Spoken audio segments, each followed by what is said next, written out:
Hey guys, we are going to do Frosty makeup look today and I'm going to use this concealer only, no foundation. So I'm contouring up my face and I'm blending it in downward and set it with compact.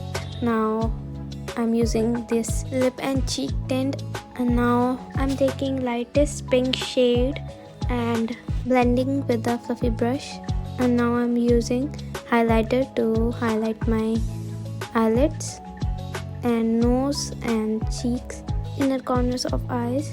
I'm making winged eyeliner. You can see.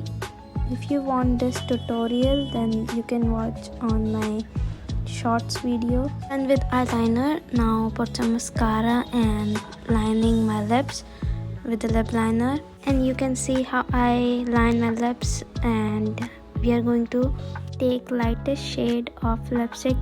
But if you don't have like mine, then you can do this hack with the concealer and blend it with finger. And you can see now I'm applying white kajal on my waterline. Now look is complete. Let me know in the comment section. Did you like this look?